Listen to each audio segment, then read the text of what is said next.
观众朋友，你们好，欢迎收看巴黎艺术节目。这期的节目，我们为朋友们准备了摄影艺术专辑。观众朋友，纵横摄影艺术界20多年的台湾摄影艺术家林秉存，在亚洲是声名显赫的摄影艺术大师。在亚洲，尤其是大中华圈，他是众多知名艺人指定合作的摄影艺术大家。比如萧敬腾、周杰伦、舒淇、刘嘉玲等等。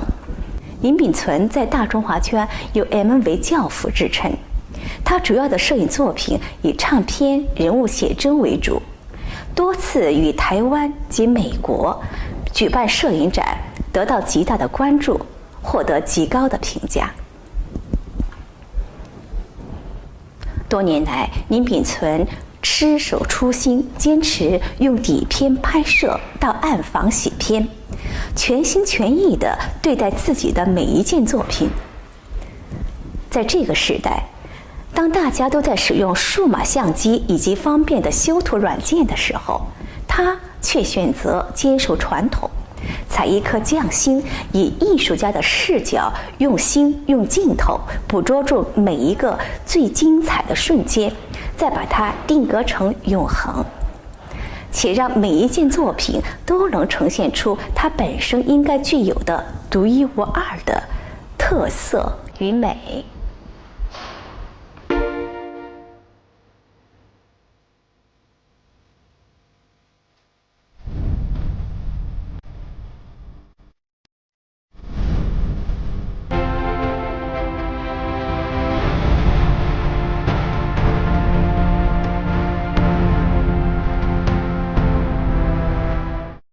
为了一张照片，在暗房待了3天，每一次暗房助理都是把便当塞进去给我。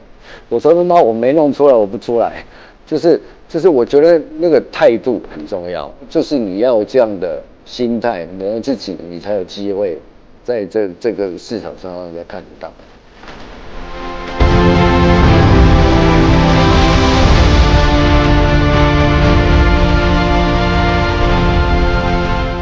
我常在跟朋友说，我们这辈子是来修的，不是来争的。真正的争哦，所有的事情都可以设计，你的人生是没办法设计的。就是当下你专注的把你要做的事情做好，这才是最重要的。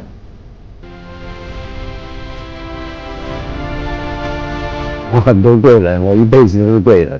我常常在跟自己讲，我说林秉存你没有什么了不起，你的运气比人家好而已。Fortnite 有我林秉存。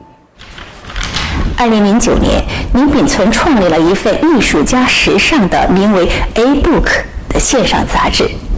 这份杂志擅长运用视觉，透过影像创意与读者交流，一同分享这个让人新奇、惊喜不断的世界，提供来自世界各地有关摄影、电影、艺术以及时尚界等不同领域的流行资讯。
就是为了一张照片，在暗房待了3天，每一次按助理都是把便当塞进去给我，我说那我没弄出来也不出来，就是我觉得那个态度很重要，就是你要有这样的心态，磨自己，你才有机会在这个市场上让人家看得到。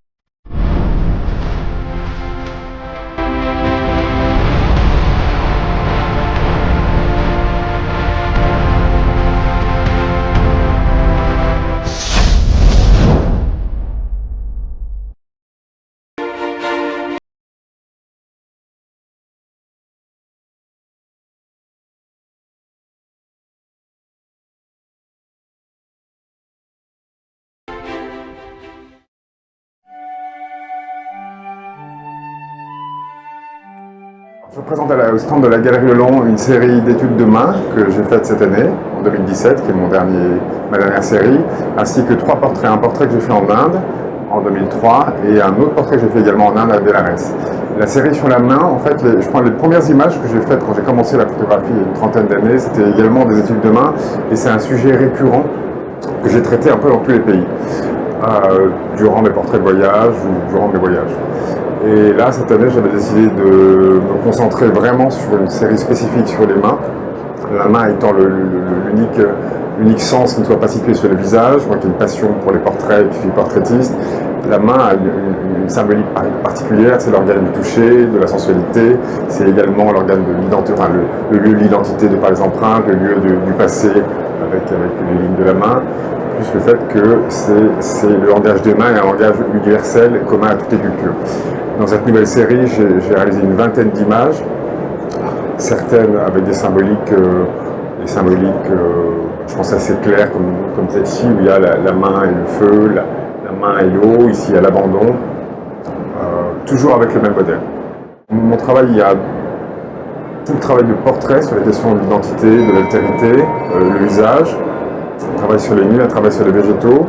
Je dirais ce travail sur les mains, bon, il y a un pendant entre chaque main est aussi également identitaire, donc il est dans le prolongement du travail de portrait, et aussi il est à mi-chemin avec celui des nus.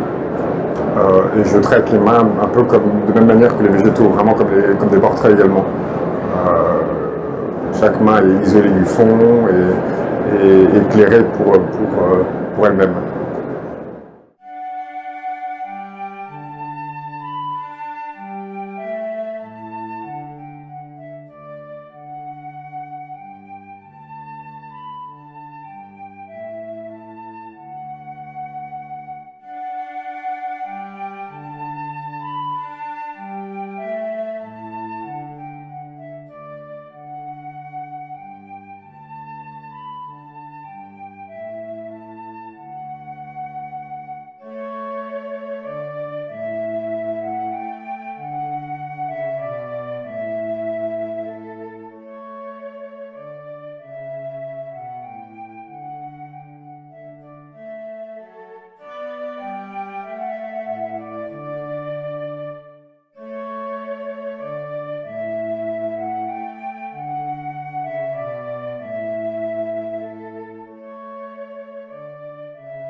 L'humain est au cœur du travail de la photographe Isabelle Chapuis. Ses créations conjuguent à la fois l'art et la mode, et elle a exposé déjà dans le monde entier, notamment en Chine et à Hong Kong.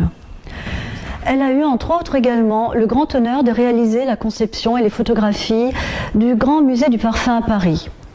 Nous l'avons interviewée lors de son exposition au Château des Adhémar. Vous êtes photographe, mais vous nous présentez là une installation complexe. Pouvez-vous nous expliquer cette installation et pourquoi vous avez choisi l'installation plutôt que la photographie dans cette exposition Matière à rêver? Je suis photographe et dans cette exposition Matière à rêver, j'ai eu envie de donner une dimension d'installation à cette photographie qui est donc inspirée de la marquise Luisa Casati, qui était un personnage extrêmement intrigant et avec un très grand charisme. C'est une femme qui, de son temps, a inspiré énormément de peintres, d'auteurs. Elle a été sujet justement à être la muse de nombreux artistes. Et elle m'a à mon tour fascinée et donné envie de travailler autour de sa personnalité en partant d'une peinture de Giovanni Bodini qui l'a représentée d'une façon très monochromatique avec un traité qui est propre à son style, avec une écriture très dynamique qui lie la robe avec le fond. Et c'est dans cette même intention de procédé pictural que j'ai demandé à la créatrice Aurélia Maori de réaliser une très grande étoffe sur laquelle a été cousue une robe à la main qui émerge de ce très grand tissu. Et cette série est en 3 parties, donc un triptyque. Au fur et à mesure, sa robe, elle sort de sa robe et elle apparaît dénudée. Donc cette photo est la 3e partie de ce triptyque. Et elle représente quelque part aussi la fin de sa vie. C'est donc quelqu'un qui a vécu dans le faste et au fur et à mesure, elle a dilapidé sa fortune. Et à la fin de sa vie, elle s'est donc retrouvée démunie. Et cette image représente cette étape où on ne sait pas si elle est engloutie ou si elle émerge de ce très grand mouvement de tissu. Et la dimension de mise en scène qui a été pensée au moment de la photographie m'a donné envie de traduire cette photo dans l'espace avec une mise en scène, une installation au-delà d'un simple accrochage photographique. Déjà, le grand format s'imposait par rapport à la taille de l'espace, le château des Adhémar étant un environnement vaste. Au-delà de la taille, j'ai eu envie de travailler avec un grand bassin d'eau qui reflète l'image de la Casati en écho au mythe de Narcisse qui était éperdument amoureux de sa propre image. La marquise, pour moi, est en lien avec ce mythe dans le sens où elle est extrêmement charismatique et avait sûrement un rapport avec son image qui était très fort étant donné qu'elle a aimé se faire représenter par énormément d'artistes de son temps. Pouvez-vous nous parler de cette création sonore? J'ai vraiment eu envie d'intégrer une création sonore avec cette installation pour justement donner encore plus de force à la matière de l'eau qui est donc présente dans le bassin et qui crée ce reflet. Cette bande sonore a été créée par Guillaume Nicolas qui est compositeur et donc, il a utilisé principalement des bruits d'eau et ces bruits d'eau donnent le rythme, c'est-à-dire qu'il y a une petite goutte qui vient trotter en quelque sorte dans la musique et donner une rythmique. Vous avez repris ici la possibilité du reflet, du miroir. Quel lien avez-vous fait entre la pièce La Casati et puis cette installation? J'ai souhaité travailler sur le thème du reflet dans cette série intitulée L'éloge du détail. Ce grand miroir est positionné en face d'un très grand pan de matière et j'avais envie qu'en regardant dans ce miroir, le spectateur puisse vivre quelque chose d'assez immersif en étant lui-même plongé dans la matière. Ensuite, chacun a sa propre interprétation face à un reflet et le fait de se regarder amène énormément d'interprétations possibles. Tout à l'heure, quelqu'un m'a exprimé le fait qu'il s'est vu différemment, étant donné que toute la série porte sur son rapport à la peau, à la pilosité, aux cheveux, aux taches, à la carnation. Il s'est regardé en faisant très attention à ces détails-là et il m'a dit qu'il s'est trouvé sublimé. C'est quelque chose qui m'a beaucoup plu. Il m'a aussi parlé du rapport avec Rhysomie des merveilles, une sorte de mise en abîme à travers le miroir. J'aime que, effectivement, l'interprétation aille au-delà de ce que moi-même j'ai pu imaginer.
Le studio Marleau-Chopard est composé du couple de photographes Rémi Marleau et Ariane Chopard. Depuis 20 ans, ils livrent un travail exceptionnel de chercheurs d'émotions. Artvision les a rencontrés dans leur atelier parisien.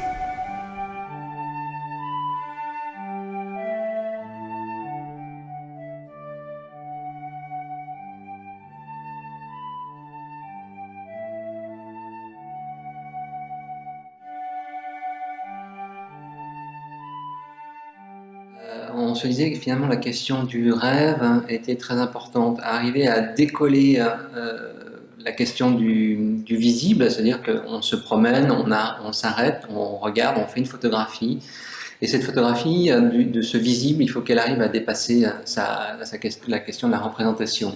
Il faut qu'elle arrive à nous emmener vers d'autres choses qui sont, je parlais du rêve, mais cette idée peut-être de l'innocence ou de retrouver des sensations très instinctives, être un peu comme des animaux qui se confrontent à de la nouveauté, voilà, qui manifestent leur joie.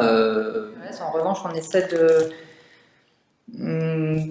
de projeter une émotion qu'on a, nous, au moment où on fait la photographie. On va la faire parce que tout d'un coup, il y a quelque chose qui nous touche en rapport avec notre passé. Enfin, toi, tu parlais de ça.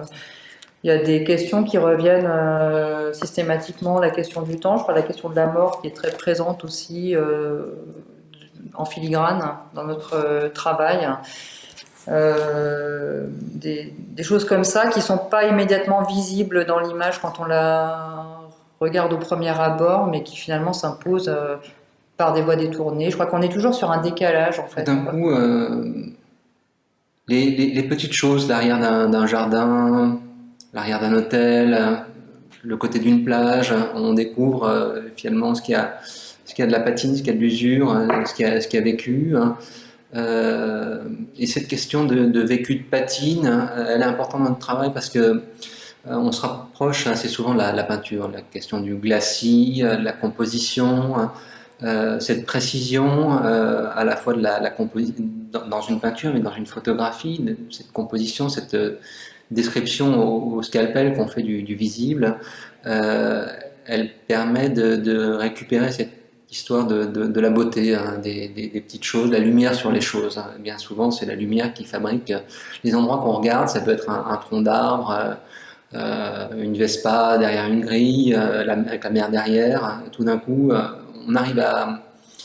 on est beaucoup dans cette idée de l'exotisme, du fantasme, du déplacement des territoires. À Nice, on regarde effectivement la végétation, mais on peut se projeter aux États-Unis, on peut se projeter en Italie, on peut se projeter dans différents endroits. Et c'est cette capacité de projection de la photographie qui nous intéresse. Pas de représenter ce qui est visible. Le hors-champ est aussi important, les odeurs, et tout ça doit être assez fort dans les photographies qu'on récolte pour être incluse dans un travail photographique.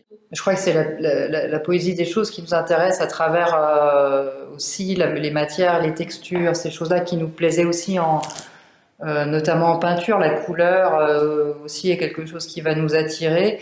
Et nous, on travaille sans a priori, sans avoir un projet défini. Au départ, on ne sait pas ce qu'on va croiser, rencontrer. Ce qu'on cherche n'est pas nécessairement visible, mais il doit être rendu visible à travers nos photographies.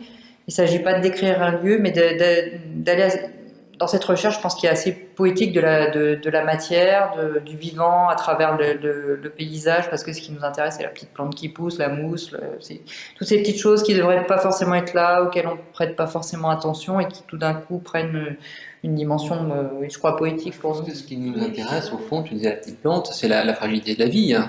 On n'est pas sur des choses qui sont stables, on n'est pas sur des choses qui sont... voilà, le bâti s'écroule, tout se fissure, on est sur cette fragilité des lieux qu'on rencontre, qui ressemblent aussi aux êtres qui les ont construits. On est dans une évolution de la vie, et ce qui nous intéresse, c'est ce qui est un petit peu accidenté, ce qui est un peu bosselé, ce qui est de l'ordre du passé.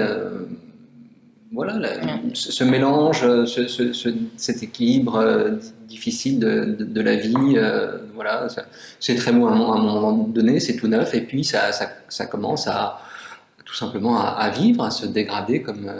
Moi, je trouve qu'un objet devient intéressant quand il perd sa fonction, c'est-à-dire qu'on est dans une sorte d'esthétique de la ruine, dans la mesure où l'objet va nous intéresser parce qu'il il a perdu sa raison d'être, et tout d'un coup il devient un pur objet esthétique aussi. Je crois que c'est ça qui nous attire dans beaucoup d'endroits. C'est vrai qu'il y a ce rapport à la nature qui est très intimiste, hein, et qui est très personnel, et dont on espère que c'est quelque chose qui passe et qui est donné au spectateur. C'est ça qu'on essaie de donner en fait, hein, c'est cette relation au vivant, à la fragilité, à toutes ces petites choses, oui, à l'intimité. Oui.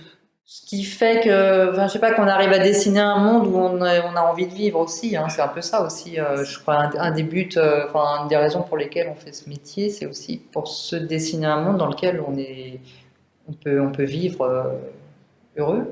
Oui, ou en tout cas avoir des fragments comme ça qui nous permettent de se projeter ailleurs, dans un autre temps, sans vouloir renoncer à celui dans lequel on vit. Hein. C'est pas pour le fuir, mais c'est tout d'un coup pour ouvrir des boîtes qui sont aujourd'hui, je pense, complètement fermées. Cette question de l'imaginaire, elle est complètement bridée, de pouvoir se projeter ailleurs, cette volonté d'avancer, voilà, et elle est importante aujourd'hui en donnant des images ou des fragments de lieux, hein, dans lesquels il va pouvoir se passer quelque chose. Cette possibilité de projection est importante.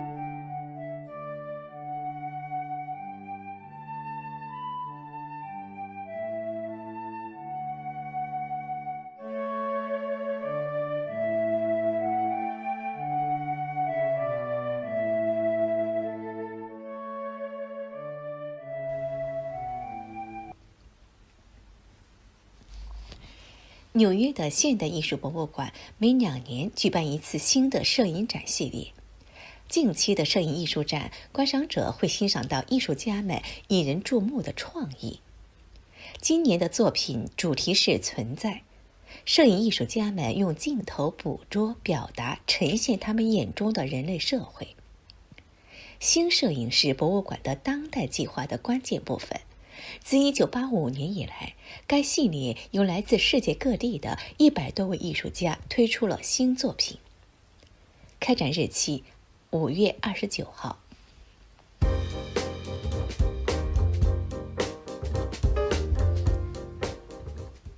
巴黎的艾丽塞宫博物馆将为已故的曾长期居住在瑞士的法国摄影艺术大师 Jacques-Henri Natique 举办作品展。这次展览将展出艺术家从未展出过、充满了色彩的摄影艺术品。展览日期5月30号到9月23号。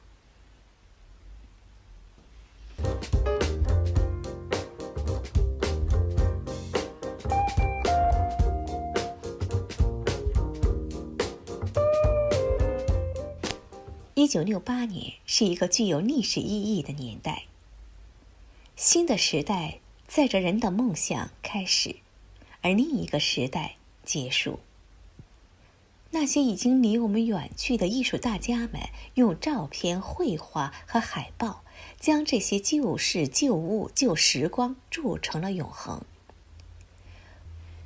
法国的埃瓜画廊于近期开办具有浓郁怀旧情怀的展览，展出那个时代的艺术大师的作品。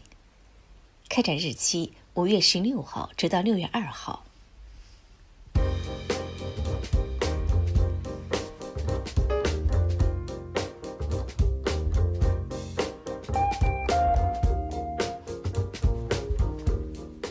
Monknon Photo 与富士胶片合作，围绕人类这个创作主题，探索记录21世纪的人类社会。该机构的16名摄影师以情感、生态、文化和社会观念为主题进行拍摄，从中选出200张从未发表过的照片，举办环球展。这次环球展将在5月到9月间，在伦敦、东京、科隆、意大利和中国驻足。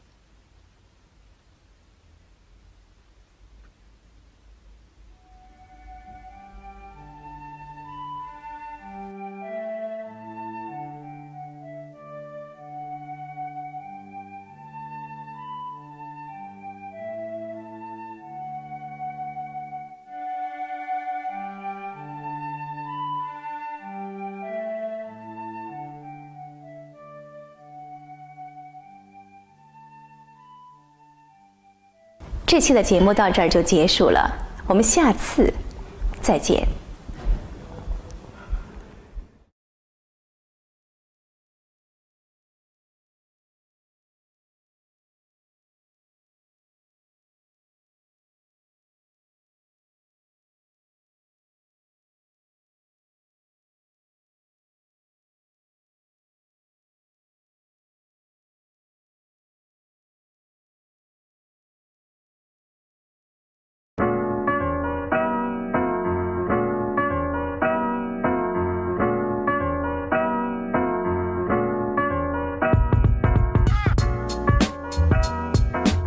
观众朋友，瑞士的巴塞尔艺术博览会是最具影响力的现代和当代艺术博览会。每年的6月，来自全球各地的优秀的艺术大师、现代艺术大师和新一代的艺术新星们都会汇聚在这里，展出他们的作品。当然，这场盛会也有来自全球各地的艺术收藏家、艺术品经销商和策展人。观众朋友，现在就请随着我们的镜头一起去感受热火朝天的盛会现场。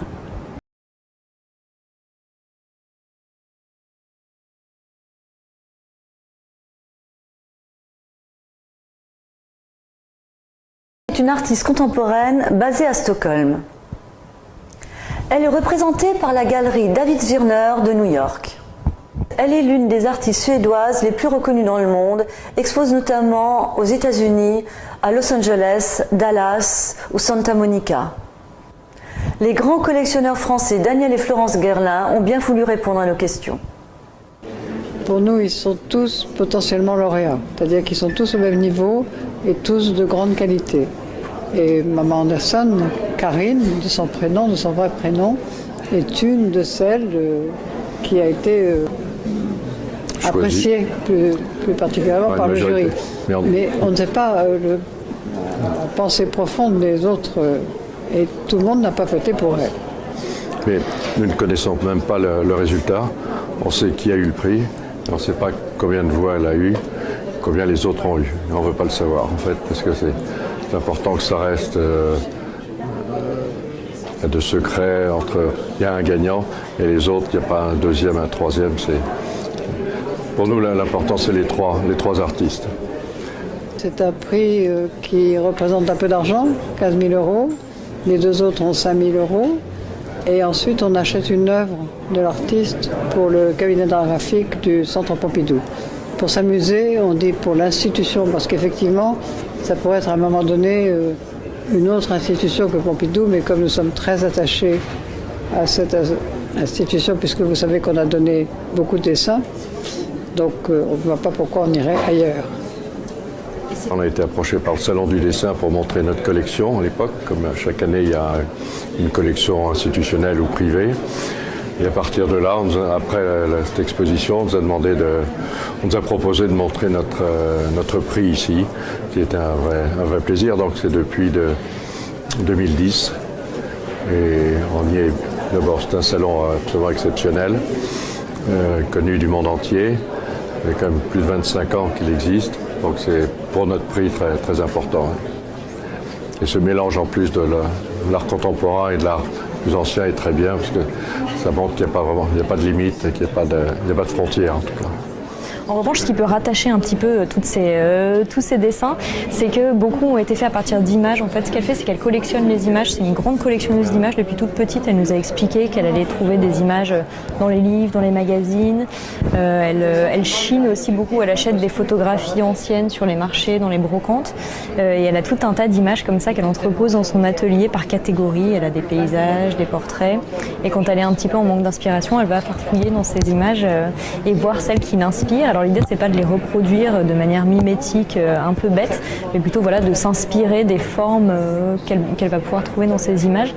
C'est quelque chose notamment qu'elle a fait avec ce dessin que vous avez ici de la femme un petit peu prostrée, en fait qu'elle a réalisé à partir de la photo d'une aliénée des années 1920 qu'elle a trouvée dans un marché et qu'elle a reproduite à de nombreuses reprises. Je crois qu'il y en a une demi-douzaine qu'elle a faites comme ça, selon des techniques variées aussi en dessin.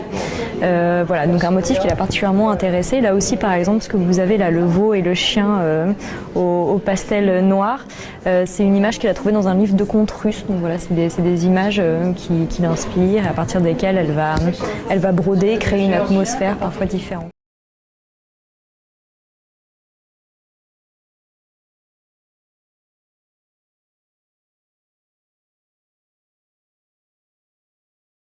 Hyper érotique, hyper inventif, gai, où elle jongle avec notre corps, le bouscule, le bascule, pour mieux s'en emparer.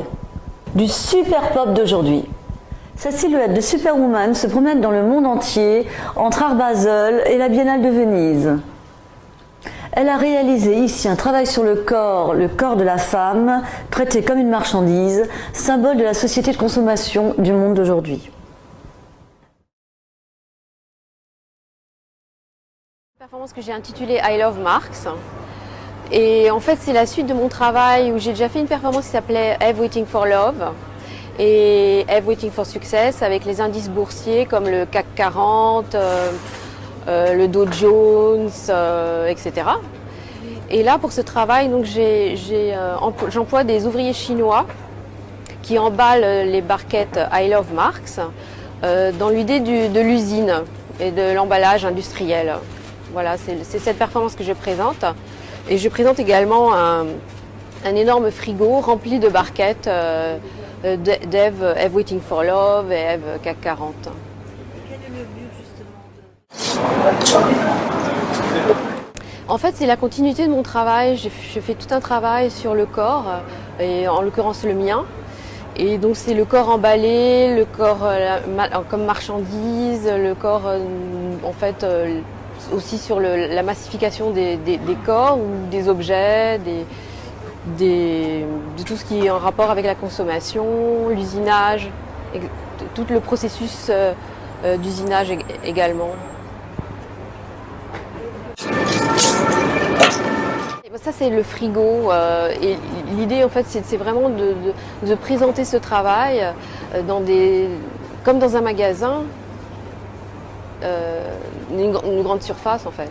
Voilà. Et de présenter l'idée du corps en tant que marchandise. Et donc voilà, et après il y a aussi il y a aussi un côté dérision quand même. Il y a le second degré, il y a aussi le fait que je compare ça à des poulettes quoi. Voilà. Ce qui est intéressant, je trouve, dans les performances, c'est que ça donne une autre dimension de l'art. C'est un jeu. Et c'est ça que j'aime aussi, c'est le côté fantasme aussi. C'est toute l'idée du fantasme dans cette performance. Parce que c'est pas une vraie usine, c'est juste vraiment, c'est fantasmé quoi. Voilà. C'est l'imaginaire qui travaille dans cette idée de performance.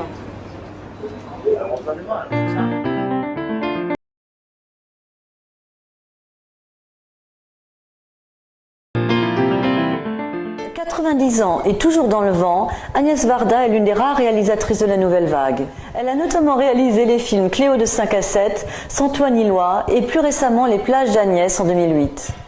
L'ensemble de son œuvre a été récompensé par un César d'honneur en 2001 et par un Oscar d'honneur en 2017. Jamais aussi près du public, Agnès Varda présente depuis plusieurs années une œuvre plastique bourrée de poésie où elle interroge tous les médias. Depuis Triptyque atypique qu'elle présente dans cette vidéo, Agnès Varda a exposé au Centre Pompidou et à La Havane son exposition Cuba Varda en 2016. Si elle a présenté au printemps son exposition Une cabane au cinéma à la galerie Obadia, on peut également voir son œuvre tout l'été dans cette même galerie. J'avais envie de faire des choses en trois. Alors triptyque, comme son nom l'indique, atypique parce qu'ils sont un peu particuliers, spécialement ce puzzle derrière moi qui n'est pas en trois. Encore que je me suis amusée à dire il y a 3 pièces qui manquent dans le puzzle et on peut les voir accrochées ou collées au mur un peu plus loin. Il s'agit de jouer sur le fait que le puzzle pourrait représenter un rassemblement d'idées ou de connaissances ou de portraits, mais il en manque toujours. Et dans ce cas-ci, à cause du sujet 3, il en manque 3 pièces. Dans cette petite salle, comme un petit salon, j'ai exposé 3 portraits, 3 triptyques encore une fois. Celui qui est derrière moi, c'est une jeune fille dont j'ai fait le portrait en 1949 ou 50, c'est-à-dire à l'ancienne, argentique, et elle est entourée de prises de vue vidéo en couleur, faites maintenant. Ici, vous avez le peintre Barcelo, le Mallorquin, Miquel Barcelo, et qui me montre ses poissons séchés, et du coup, j'ai mis à droite et à gauche un poisson et un bateau qui a l'air d'un poisson. Encore une fois, couleur, y compris la couleur du métal, à tendance un peu rouge au milieu et gris sur les côtés. Je joue sur l'alternance, mais en même temps la réconciliation entre blanc et noir, couleur, entre, vous voyez, cadre, un peu argenté, un peu doré. Ici, c'est un portrait de ma fille Rosalie, mais c'est ma fille Rosalie quand elle était toute petite fille, 4 ans peut-être, et maintenant, rêveuse, autant maintenant qu'autrefois. C'est comme si j'installais son portrait dans le temps. Il s'agit donc de portraits à volet vidéo. Le portrait a été fait en blanc et noir, argentique à l'ancienne. Il est posé sur le mur, accroché au mur. Et puis de temps en temps, vous voyez apparaître des vidéos qui racontent un peu la même chose. Là, c'est une petite fille à côté d'une vache blanche, grande. Et puis dans les vidéos, ce sont des vaches blanches aussi, qui bougent pas. J'aime beaucoup l'idée qu'on environne le portrait, on l'accompagne et on montre La vache qui bouge pas et la vache qui bouge, est-ce qu'il y a une grande différence? Comment est-ce que nous percevons la photographie immobile et le mouvement? Est-ce que c'est agréable ensemble? C'est des questions que je pose aux gens qui regardent. C'est à eux de dire.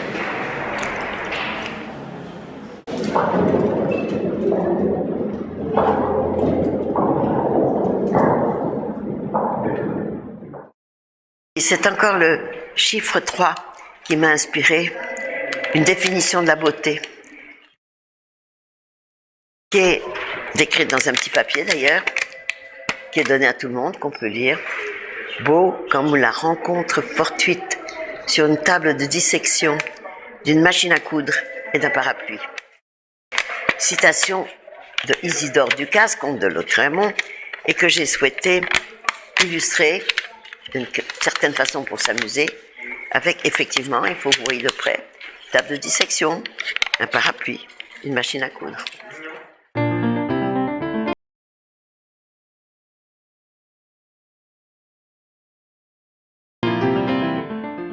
En toutes circonstances, il faut chercher l'optimisme, dit toujours Anne-Marie Rognon. Passionnée de littérature, elle nourrit aussi bien ses œuvres de philosophie grecque que des mythologies anciennes. C'est au cœur de l'Auvergne, à Clermont-Ferrand, qu'Anne-Marie Rognon, l'espiègle, se livre à vous. Le titre était en toutes circonstances. Donc tout ce que je mets sous le terme été, c'est la joie, le plaisir, la chaleur, tout ce qui en été qui irait dans le positif. Et en toutes circonstances, même si c'est carrément l'inverse, garder l'optimisme. J'ai cherché à partager des choses joyeuses, mais pas que.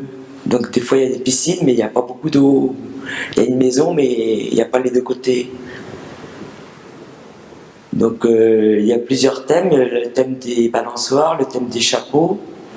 En fait, c'est des séries que je fais en partant d'une chose, je tire un fil et j'en arrive à d'autres toiles ou d'autres objets. Donc ça s'appelle œuvre philosophique. Donc le titre est tout récent, c'est une œuvre qui date de 1998 que j'ai appelée Passoire. Et c'était venu d'un livre, un atlas synthétique de philosophie, où j'avais lu que Empédocle, un présocratique, expliquait qu'il voyait dans la création de l'univers les 4 éléments qui étaient mus par l'amour et qui étaient divisés par la haine, et c'est ça qui donnait lieu à des choses concrètes. C'était écrit dans la théorie de la perception, quand les organes des sens sont parfaitement ajustés, c'est le même qui connaît le même. Donc moi j'en ai déduit, c'est comme une passoire en fait, l'objet ça passe. Donc d'où cette réalisation d'une passoire géante qui découle d'un objet quotidien. Et donc c'est la philosophie un peu galvaudée, remise au goût du quotidien. Je fais aussi des vidéos parce qu'à un moment je trouvais que la peinture disait des choses mais pas assez précises. Donc en parlant sur les images filmées, je pouvais dire des choses précises. Donc la première vidéo se passait dans la rue où je filmais des images banales, mais j'avais imaginé toute une relation entre les gens qui se passait, un peu de l'ordre de l'ésotérisme et de l'oracle. Donc quelqu'un faisait ça, ça veut dire ça. Et la parole permettait de préciser ces choses-là. Une fois, j'arrive à l'angle d'une rue, il y avait 2 filles que je connaissais qui discutaient.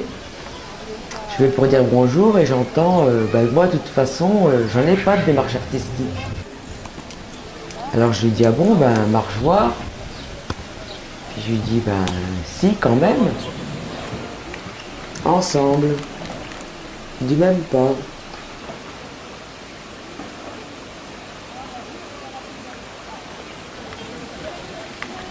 Et hop, par-dessus l'obstacle. Allez, plus vite.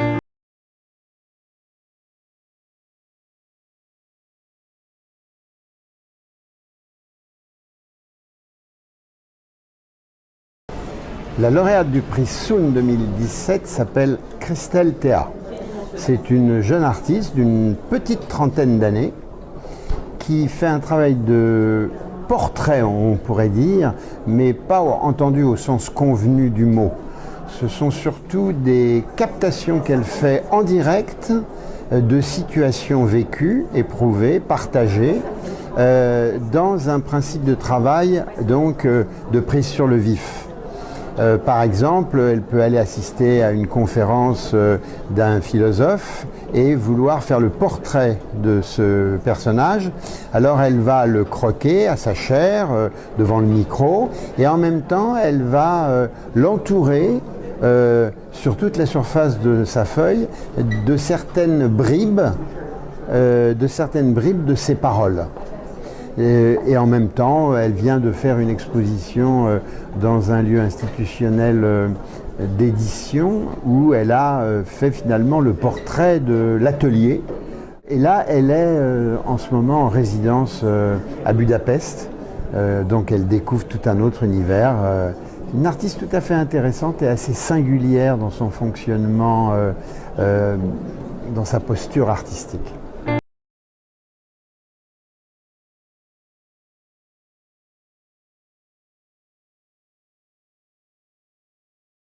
Gordon Matta Clark est mort trop tôt, à seulement 35 ans. L'artiste américain a été connu pour ses œuvres réalisées dans les années 70. Non seulement pour ses coupes, ses découpes de bâtiments, mais également pour ses graffitis. Avec la réévaluation de la culture urbaine, l'exposition de Gordon Matta Clark, un architecte, réalisée dans la capitale française, propose une nouvelle lecture de son œuvre et de son influence sur l'art contemporain et sur l'architecture contemporaine. La directrice du Jeu de Paume, Martha Gilly, vous parle de son travail exceptionnel. Gordon Matta Clark est un artiste d'origine chilienne et new-yorkais, très connu pour ses interventions, je dirais presque physiques, sur des bâtiments qui sont désaffectés, soit à New York ou ici même à Paris. Quand je dis des interventions, c'est vraiment des interventions lourdes, c'est-à-dire qu'il creusait les bâtiments, il coupait, il fragmentait, et en fait, c'est une façon aussi de chercher à analyser comment l'architecture et l'urbanisme contemporain, c'est contemporain, c'est-à-dire fin des années 60, des années 70, ils imposaient aussi une façon de vivre la société.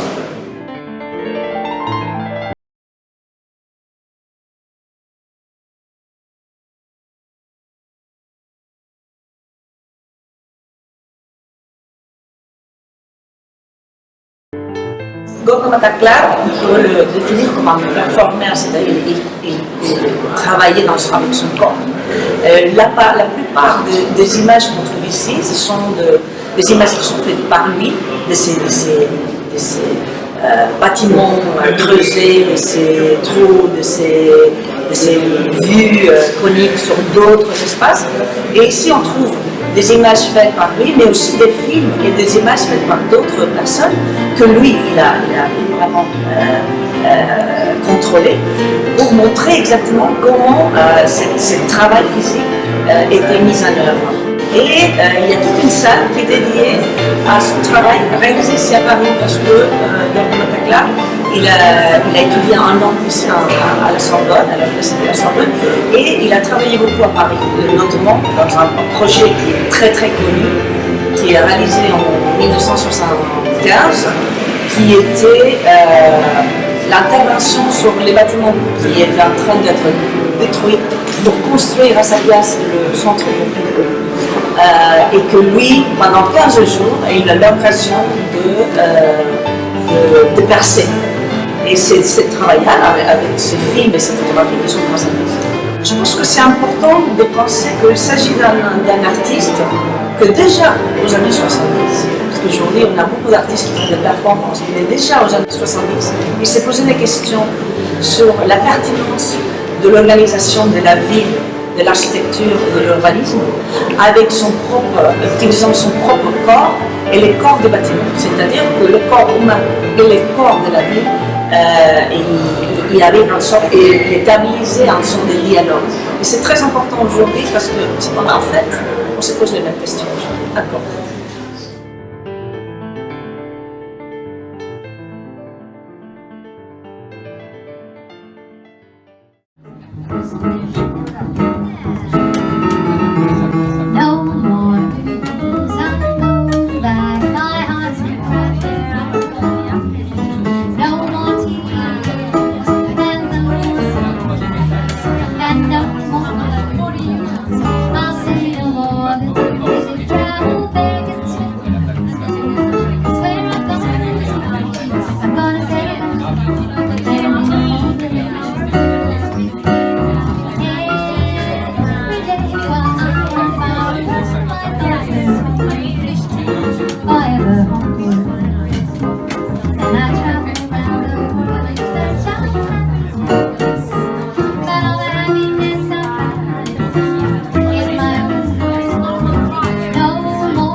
大英博物馆举办罗丹与古希腊艺术的特别展览。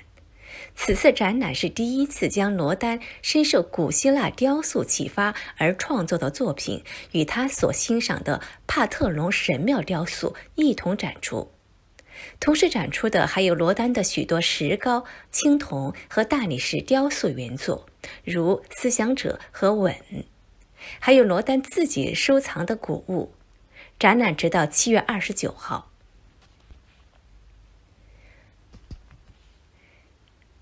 印象派画家莫内在1895年曾说过，其他画家画一座桥、一栋房子、一艘船，而他却想把桥、房子、船周围的空气都画上。